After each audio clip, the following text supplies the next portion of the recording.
Hello and welcome to Verdict 2015. Now, Bihar is getting ready for the second round of polling in 32 constituencies on 16th of October. We'll get you all news and updates on the poll-bound state in the next half an hour. Also, we'll get an overview of what is to expect and what lies ahead. I'm Aishwarya Kapoor, and here are this morning's election headlines. Countdown starts for voting in the second phase of Bihar elections on Friday. Campaigning scheduled to end today evening. Flurry of rallies by NDA and Grand Alliance leaders. Nitish Kumar to address 5 election meetings. Lalu Prasad aide Union Ministers Anant Kumar and Ravi Shankar Prasad to campaign for BJP. And we shine the spotlight on assembly seats in Kaimur district that are waiting deliverance from the Maoist menace. Well, campaigning for the second phase of the Bihar elections is drawing to a close today. Now, both the sides, the Mahagathbandhan and the NDA camps, are sparing no efforts in reaching out to the voters before the voting day on Friday. Ahead of the close of campaigning for the second phase on Wednesday, the main rivals have organized a spate of rallies in Bihar. For the Grand Alliance, Chief Minister Nitish Kumar is addressing 5 rallies, while his chief ally Lalu Prasad is campaigning in 8 places. On Tuesday, both the NDA and the Grand Alliance addressed rallies in Rohtas district, where they targeted each other. हमारे यहाँ तक 4 लाख रुपया लेते दिखा और सब कार्रवाई हुई। और आपके यहाँ जिसके यहाँ 2 करोड़ रुपया नकदी धराया, उसको आपने मंत्री बनाया। आप किस मुंह से ये बात बोलते हैं? क्या हुआ व्यापम घोटाले में मध्य प्रदेश में न जाने गाजर मूली की तरह कितने लोग मर रहे हैं। जहां जहां भारतीय जनता पार्टी की सरकार बनी है, किसान, अति पिछड़ा, दलित, महादलित, सबके लिए विकास के दरवाजे खुल गए। जहां जहां भारतीय जनता पार्टी की सरकार बनी है, वहां पर एक बार जनता भारतीय जनता पार्टी को चुनती है, बाद में बार बार भारतीय जनता पार्टी ही चुनकर आती है। The second phase elections will be held for 32 seats in 6 districts on Friday. 458 candidates are in the fray. 32 of them are women. 10 of these seats are in Gaya, 7 in Rohtas, 6 in Aurangabad, 4 in Kaimur, 3 in Jahanabad and 2 in Arwal, Makdampur and Imamganj are reserved SC seats. Hindustani Awami Morcha chief Jitin Ram Manjhi is contesting from both these seats. Meanwhile, campaigning is in full swing for the third phase. Voting for 50 seats in 6 districts will be held on 28th of October.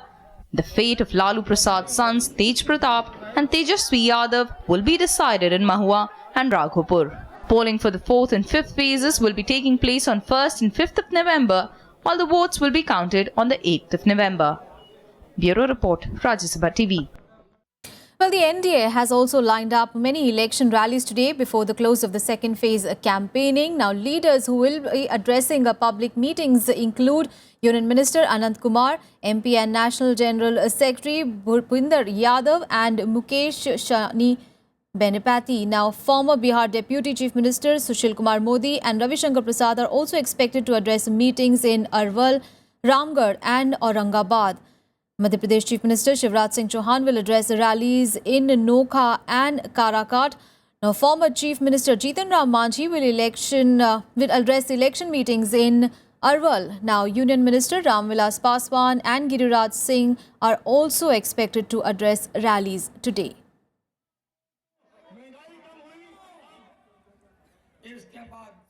All right, Mr. Shaibal Gupta, who is the Member Secretary of ADRI, is now joining us from Patna. Good morning, Mr. Gupta, and thank you so much for joining us this morning.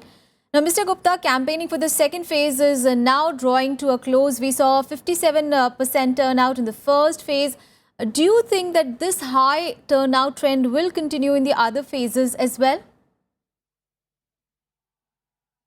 Yeah, because you see, the election, especially the assembly election, creates a huge hype, and because of the continuous campaign, very high voltage campaign, either by the Prime Minister or by the leaders of Mahagathbandhan, the interest has generated quite a bit in Bihar.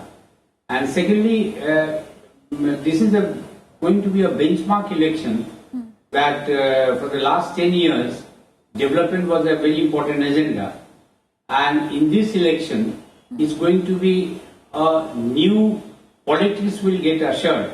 Because earlier the bipolar contest which was between RJD and NDA, now in this election, the bipolar contest is between not between RJD and JDU, but JDU and RJD is on one side and NDA is on the other side. Yes. Of course, there is a peripheral party, peripheral organization of the third front, which is led by Pappu Yadav and Mulayam Yadav.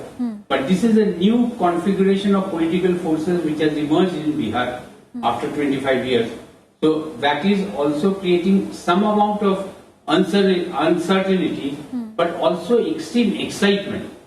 So the voter turnout is also one of the indicators. And secondly, in the last 10 years, there has been a concerted effort to empower the women constituency in Bihar. Yes. Now, women as an independent constituency has emerged, and they are in a position to vote independently. Not necessarily all of them are voting independently, but women as a constituency, they are voting in Bihar. This has been the trend in 2010 election, and this is being repeated, at least in the first phase of the election in Bihar this time. Right. So this is also going to be of great interest. Yes. And incidentally, in the last 10 years, many of the subaltern castes who were not allowed to vote in a very decisive manner earlier, they have been empowered. Now they are part of governance through PRI, Panchayati Raj institutions, and there are several Panchayati Raj members who are fighting elections this time. So there is an overall empowerment in the context of Bihar. So the voting percentage have increased quite substantially. Right. And I expect that in the next 4 rounds, that will continue unabated. Also, Mr. Gupta, now till a few years ago, a higher turnout was actually seen as a sign of anti-incumbency. But the trend that we've seen in Gujarat and also in Delhi elections, now this has actually turned this logic head on, and I guess this is also not true really for Bihar as well. No, usually high turnout indicates doom for the ruling party. It indicates that the ruling party will get defeated.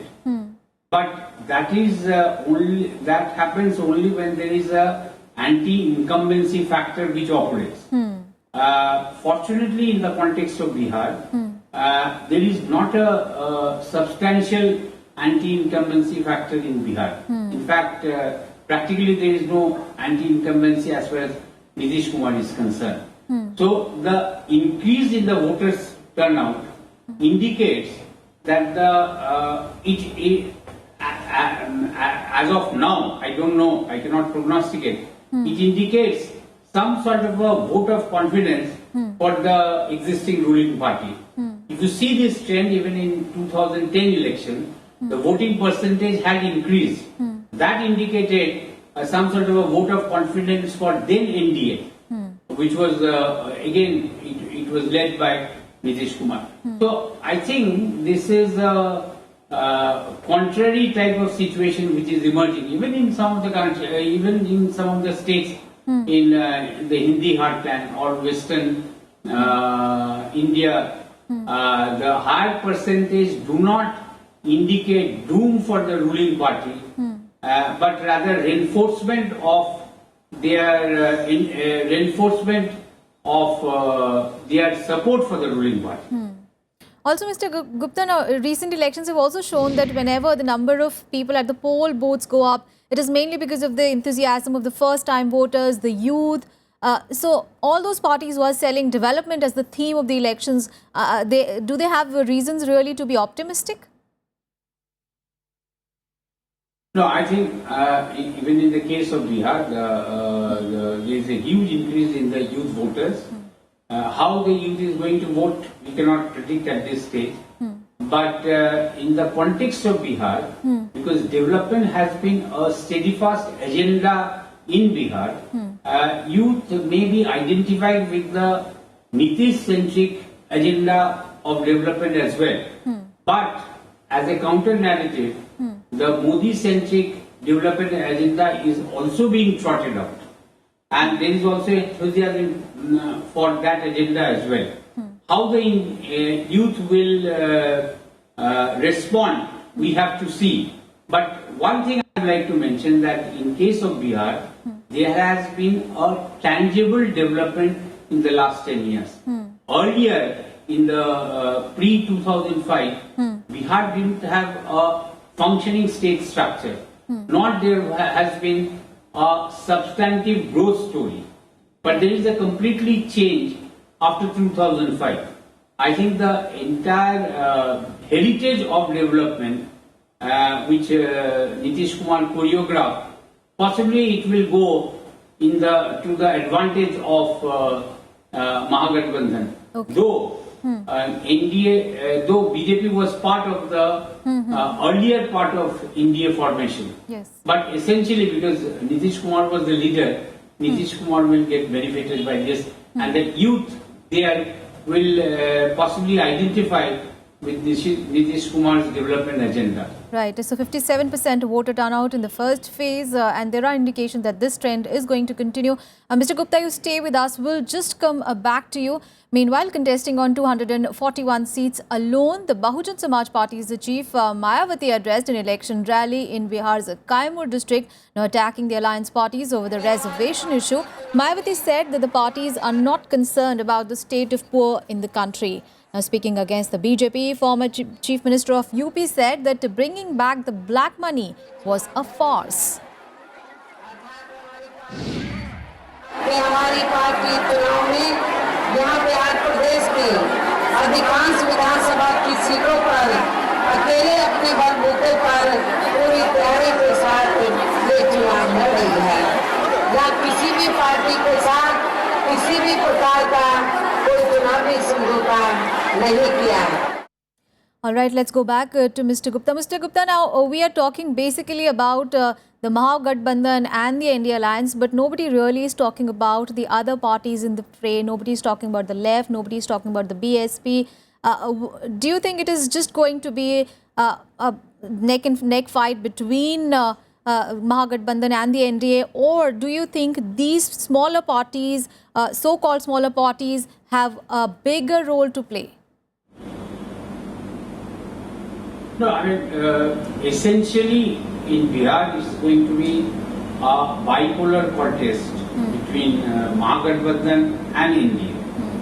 I think the the other parties, one is the group of left parties or the Pappu Jadhav and Mulayam Singh led organization or BSP, they will not remain the mainstream party, but essentially these parties will erode into the support base of the Mahagathbandhan. Now we'll have to see to what extent they are able to erode, and in spite of that, Mahagathbandhan is able to clinch in the election.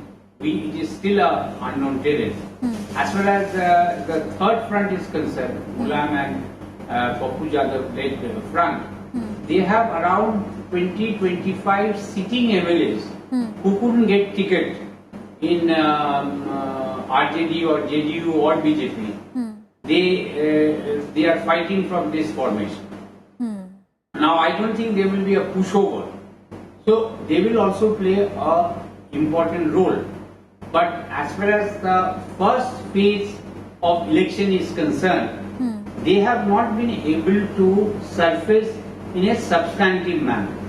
For example, in some pockets in Begusarai, like Tegra or Bachwara or even Bakri, communist CPI candidates could play certain role. But whether that is going to be sufficiently clinching to win election or not, that we have to see. Because even CPML, CPI and CPM front is a substantially formidable front as far as left is concerned. But over the years, the support base of left has diminished. This has gone in the coffer of either RJD or JD, because they have been able to steal the thunder of the left in the context of positive discrimination. But to what extent left is still a reality we have to see. But in case of the third front, Mulayam and Papu Jadhav led front, I think is a very is a formidable front, primarily because some of the sitting MLAs have got ticket from this combination. As far as BSP is concerned, BSP after initial spurt in Bihar have diminished, and we have two very powerful person from the Dalit community, one by Ramvilas Paswan, other by Jitan Ram Manjhi. I think they have been able to erode the base of BSP in a substantial manner. Yes.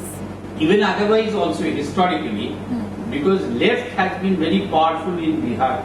Left socialist movement, then radical movement, then social justice movement. They had also incorporated substantial support base of the Dalit. Right. So unlike in UP, where the left or the social justice movement was not that powerful, and there has been an antagonistic contradiction between the Dalit constituency Yes. and the upper middle caste constituency in UP. That was not the case in Bihar. All right. In Bihar, historically, Dalit and the upper backwards Yes. in Bihar converge on many of the social issues. Right. All So right. I don't think Dalits have emerged as a independent constituency. All right, Mr. Gupta, thank you so much. I'm sorry, but we have to leave it there. But after the end of first round of polls on Monday, campaigning is on. It is the last day, and both the NDA as well as the Mahagathbandhan are leaving no stone unturned really to woo the voters. And in the verdict 2015, we'll take a very short break. We'll be back with more news. Stay with us.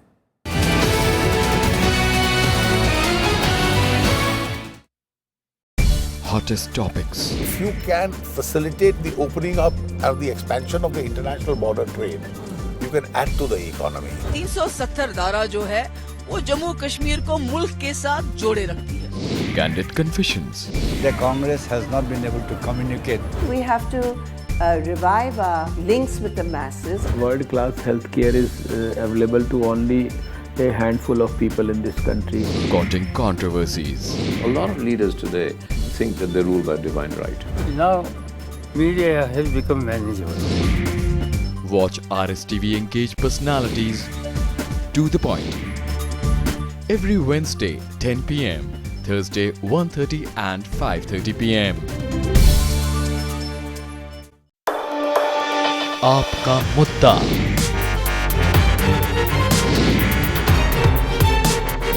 आपका हाथ.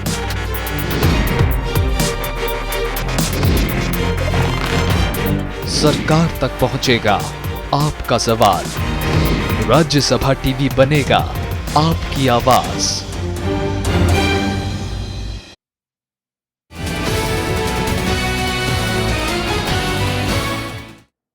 Welcome back. Now, two Dalit heavyweights are facing off in a battle for votes and prestige in the Maoist-hit Imamganj constituency on 16th of October. Now, former Bihar Chief Minister Jitan Ram Manjhi is taking on the Speaker of the outgoing Assembly, Uday Narayan Chaudhary. Here is a ground report.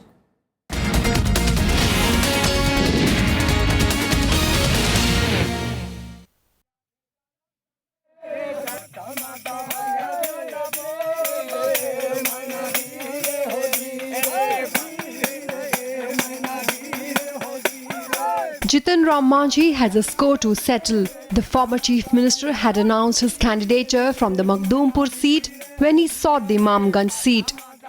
In order to contest against Uday Narayan Chaudhary, the former Bihar Assembly Speaker, the Hindustani Awam Morcha chief's rivalry with Chaudhary is a deep-rooted one. When Mr. Manjhi was having problems and he was to face vote of confidence, at that point of time, Uday Narayan Chaudhary, as the Speaker, he proclaimed him as to be an unattached member of the House, and some of his followers were also disqualified. So that, I think, from that point of time, this rivalry got converted into enmity. Manjhi has a tough fight on his hands. For Chaudhary is a member of the Mahadalit Pasi caste. The six-time MLA sees the former chief minister just as an outsider. जितना भी बड़ा पहलवान वो भेज दे, जब तक इमामगंज डुमरिया और बांके बाजार की मिट्टी का खून और यहाँ के लोगों का खून मेरे नसों में दौड़ रहा है, तब तक एक नहीं 10 जीतराम मांझी आएगा पहलवान बनके, उसको यहाँ से मुंह की खानी खा करके जाना पड़ेगा। Manjhi is betting on his Mushar caste status to carry him to victory. The NDA claims that shift in the loyalties of some Muslim voters will favor the BJP, LJP, RSLP, HAM alliance. 15 साल से हैं उदय नारायण चौधरी, यहाँ से विधायक हैं, विधानसभा अध्यक्ष हैं। विधायक 20 साल से हैं, विधानसभा अध्यक्ष हैं, फिर भी जो विकास होना चाहिए था वो हुआ नहीं। जान माल के जो हानि होती है बराबर यहाँ। The stakes are high for both candidates. Both are laying claim to being the most important Dalit leader in Bihar. For Manjhi, a loss will weaken his position in the NDA. It will be equally unnerving for Chaudhary, who is positioning himself as the Dalit face in the JDU.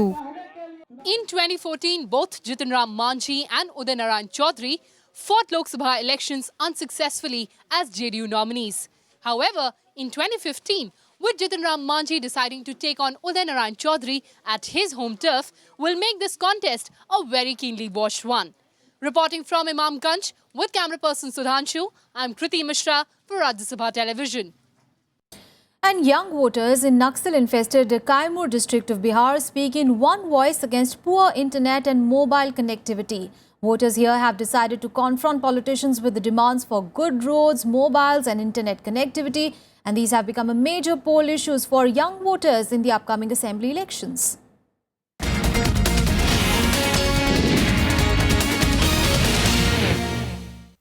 Vishal, a computer science graduate from Banaras Hindu University, returned home to prepare for civil service examinations. He decided to subscribe to online test material offered by various coaching centers in the national capital. However, poor internet and mobile connectivity in the area has become a major problem in his pursuit to prepare for the exams. यहाँ पे network का बहुत गंदा problem है।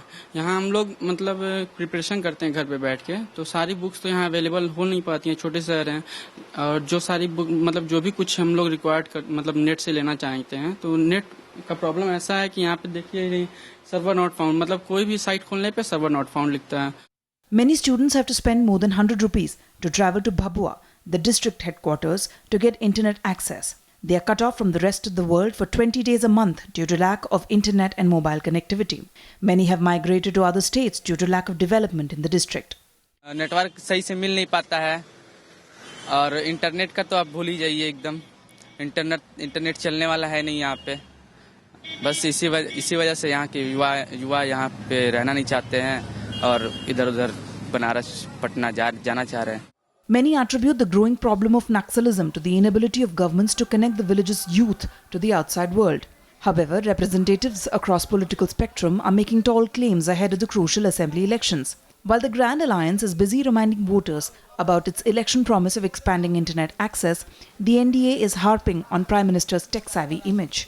हमारे मुख्यमंत्री जी ने जो 7 निश्चय किया है विकास का, उसमें एक निश्चय में से है कि बिहार के जितने भी महाविद्यालय हैं, विश्वविद्यालय हैं और जितने भी कॉलेज कैंपसेस रहेंगे, वहाँ पे हम लोग वाईफाई मुफ्त में देने का ऐलान किए हमारी पार्टी की तरफ से, हमारे गठबंधन की तरफ से। भरपूर मदद करेगी जो टेक्नोलॉजी व्यवस्था है मोदी जी की, अभी तो कार्य रूप उसको दे दिया गया है। पूर्ण होने में थोड़ा समय लगेगा, कोई इतना आसानी से तो कोई काम होगा नहीं, उसका समय लगता है, लेकिन आने वाले 2-3 साल में बिहार की सरकार भी बन जाती है तो आने वाले 2-3 साल में सब काम पूर्ण दिखाई देगा। पूरा बिहार की जनता देख चुके होगी, बिहार के नौजवान देख चुके होंगे और भारत की भी जनता देखेगी बिहार के बारे में। In Kaimur district, there are 4 assembly constituencies, namely Bhabua, Mohania, Ramgarh and Chainpur. Kaimur is among the most backward regions in Bihar. Voters feel that better connectivity would also help the security personnel in freeing the area from red rebels. Young voters also feel that government's proposal to popularize its surrender policy in a bid to win war against Maoists may also not gather momentum, as most of the Maoist cadres operate from remote areas where except short radio wave, no other form of communication is available. Reporting from Kaimur with camera person Sudhanshu, I'm Kriti Mishra for Rajya Sabha Television. Well, in fact, my colleague Kriti Mishra is now joining us on the phone line. Kriti, now you have visited this area. You have travelled extensively in Kaimur. Here, Prime Minister Modi held a rally among various other political leaders. It is really surprising that despite such importance really being given by the political leaders, this area still faces such a neglect. Absolutely, Aishwarya. So, communication facility, that is the biggest problem for this region that has led to exodus in large numbers. Of course, now youngsters are looking at other options. They have to leave their home, settle somewhere else. They have to go and find employment opportunities somewhere else. So they're very keen that this time around, in this era where connectivity is so important, this time around, all the political parties are promising them that, and young voters form a very important chunk of the electorate. So, of course, all the parties are there to woo the young voters and to get them on their side during in these crucial assembly elections. So, of course, all these issues are there, and people and all the voters would keep them in mind while they go out and cast their vote. Aishwarya.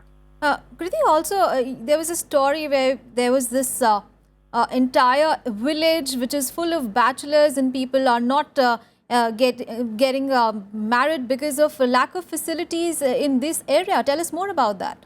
Aishwarya, that's a classic example of political apathy over the years. In fact, I would like to share a very interesting detail about this. During last assembly elections, it was just the first time that any political party went and campaigned there because there was no connectivity, there was no access to that village. And the chosen person promised that if I get selected, if I get elected from this region, I will not get married unless you people have roads. Now, of course, he's happily married. He boasts of a young girl child. So, of course, these things and political apathy and political promises and tall claims all remain. But now, of course, villagers have coined a new term, that is no road, no vote. So they're going to stick to it, and let's see how things play out. And we just hope that come verdict 2015, things improve for these villagers. Aishwarya. Right, Kriti. Thank you so much for those details there. So there are promises galore, and but still people are still hoping that this election, like other elections that have not changed anything from them, probably this election will change things for them. Well, that is all in the morning edition of Verdict 2015. Do watch our election special bulletin at 1 p.m. as well. But that is it from me and the election team at the moment. Thanks for watching.